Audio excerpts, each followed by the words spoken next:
Hello, this is GML.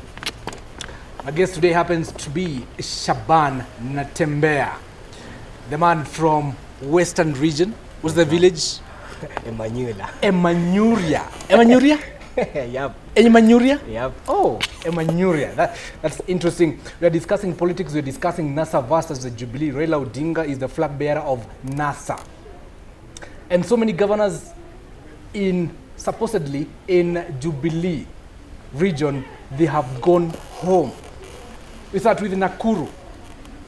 Kinyanjui has beaten the short man, Kinuthia Mbogwa, and Babayao in Kiambu, he beat Kabogo, the billionaire. That's surprising, right? It's not surprising. People are going home. No, it's not surprising at all. It's surprising. No. Kabogo. Remember, this one is a democratic country whereby a lot of power, it has been vested in the hands of the people, not the individuals. So, therefore, those are the things that you have to acknowledge. Look here, Kabogo himself was shocked. Did you see how he was talking? I think he was not supposed to be shocked. But he was. Unless he did not do his own assignment. Because anybody who had done his assignment, he has his own expectation as far as the election is concerned. If you really know that you lose, you will know that one.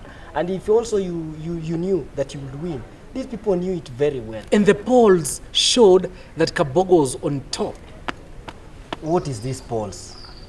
I've told you that gone are days when pollsters used to mean something in this nation. But now we have people, when you meet to people and try to interview them about their preferred candidate, they'll tell you what you'd like to hear. So we don't even need to depend on the pollster, what the pollster are doing, are trying to tell us. Because the moment you come and you post any question to me, probably I'll be in a position to know which answer do you expect from me. So since I don't want you to waste my time, I'll give you the answer that you would like to have. So Kabogo is gone home. Kinuthia Mbogwa is gone home. Yep. Nyanjui is going to take over because he's going to be. Even Cheboy in Baringo has gone home. Cheboy has gone home. Village. Exactly. And then Cleophas Lagarde, they say that man is corrupt. That's what they say. That's what the people, the residents of Nandi say. Yeah. He was a corrupt man. And look, another surprise, Stephen Sang, a young senator who, he joined Senate. He was not married. He was only 29 years when he was elected as a senator. He married after 2 years. Today, 32 years old, he's going to be the governor. Because that is Jubilee zone, of course. So where's the problem for that? It's a surprise. No, 32 years old. It's a youth. It's a history. Unless you are not living in this country. It's a history. But if you are a really resident of this nation, those are the things that we had expected. These people, they were not performing. They were underprepared, just like what the president the other day said. And also, some of these people, they have been labeled the certified thieves. These are the people who have been, after being given the role to preside over the resources of their counties, they have been misappropriating. So that's what we expect. There comes a time when we have to know people are so powerful than even the public institutions. So what people did the other day in the primaries, we should also expect the wave of it in the forthcoming election. Even in the presidential? Even in the presidential, because here we have seen certified thieves, the lots of corruption. We no longer have leaders, we only have the tyrants who are only good in administering the tyranny administration. And Kenyans are becoming cleverer day by day. Look here, even in Nyeri, there was a surprise because they elected, I think, a name of one man called Wahome. I have never seen him. I've never heard of him. And we thought he's going to be the deputy, the sitting governor, Wamathai. And maybe if not Wamathai, then we thought he's going to be one Mutahi Kagwe, the senator. That was a surprise too. So that, as I've told you, there's nothing like surprise. Remember, election is just like any other participation, whereby the moment you participate, you know that the rules of the jungle. You either lose or you win. Kabanda wa Kabando. Kabanda wa Kabando. He's back in his village. Esther.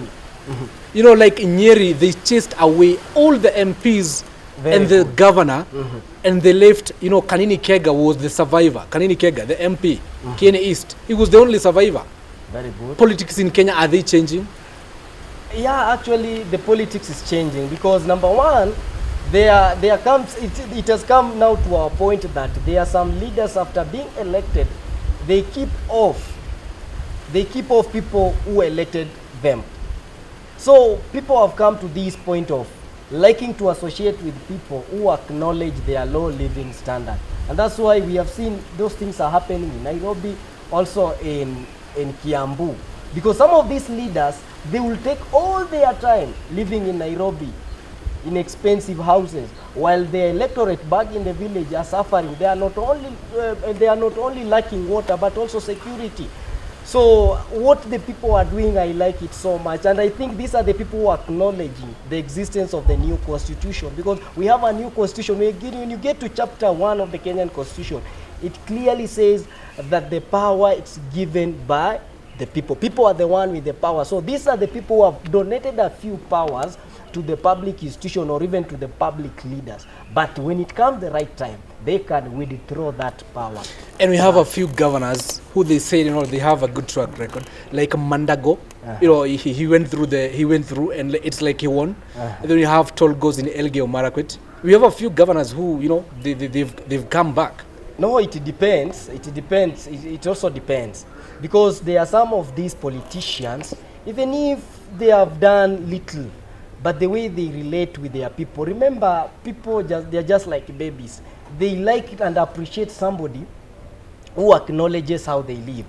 When it comes, maybe you find, anytime there's a function in those counties or even in their areas of jurisdiction, those people will attend. Let's say there's a burial somewhere, maybe there's a fundraising in a particular school. Some of these leaders will attend, and whatever they'll have there, they will donate. So people like such people. Like Mandago? Like Mandago, yep, as you have said, like him. He beat Buzeki. In Buzeki, they say he's worth 46 billion. He has offices in Dubai, international. He owns over 300 trucks. No issues. You see, first of all, we have to tell the Kenyans that this politics of money never benefit us at all. Because if you own money, suppose even you own the whole of Kenya, so how does it benefit us? It only benefits you with your family. So, but somebody with the software of integrity, somebody with the software of ambition, somebody with the software of the vision, these are the people that now Kenyans are looking for. So don't try to show people that because you have money, then you are the best person to be elected. Try to tell people about the good things that you ought to do for them once elected. Real quick, ODM primaries, they were really shambolic. Yep. Let's look at Kisumu. Let's go to Homa Bay. Yep. And Migori, it was chaotic. Why are they giving 2 certificates to 2 candidates? Why are they doing that? Yeah. And Young Nyong'o, the other day he said he won with 169 or 164,000. And look here, they said, you stole. And they recounted, and they found that he only had around 60,000. What's happening in ODM? Okay, primaries? First I read from the same page with you when you say most of the nominations were marred by violence. That is true. But I think there are some factors that we need to discuss about them as far as these primary elections are concerned. Number one, remember most of these officers, the clerks who manage these nominations, they have not been trained. So they have not been trained. They are just people who have been handpicked. So they are lacking a lot of experience that we need in a credible elections. So that they also say just a minute, Giverson. So another issue is about the party management. Remember, we don't have political parties in this country. We only have the shopping basket that are being owned by the individuals. So just the way when you get to the supermarket, you will pick what you like. So the same applies when it comes to these primary elections. Remember, there are some areas which are being perceived to be the stronghold of some of these political parties. So after nomination, that one is a sure bet. The only thing that you need to do is to wait to be sworn in. And that's why you see it becomes a die hard. It becomes either die or surviving exercise. Something else, real quick, Governor Awiti. Yep. He said he has a certificate, and they also Magwangwa who has another certificate. And look here, the reasons are saying if you're not giving it to Ayako who won legitimately, we're going to vote for Jubilee. And another surprise, Midiwo went home. And then another surprise, Oburu also went home. And then one Amelia Odhiambo. In the evening, they said she has lost. In the morning, to wake up in the morning, she had won again. So what is the problem? I've told you some of these people who are managing these primary elections, they have no experience. So we should not expect the same to happen in the IBC, because IBC is an institution that is well funded. We take more time to train those people. But when it comes to these primary elections, some of these people, they have not been trained. And also considering the time, the deadline that the IBC gives to these parties. So are you saying it is it is lack of training of the of the returning officers? That's or are you saying it is the rigging? It's one of the challenges that is facing all its cuts across either Jubilee or even NASA.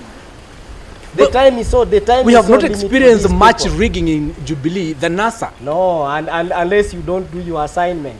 How comes you are forgetting very easily about the fiasco nomination that happened last week on Friday? Where? There's some speculation that the leaders or the honkos of this Jubilee, they had their preferred candidates. And also, after the nominations were conducted, we have had some leaders who are clamoring. They are saying that the election were not done on a fair ground.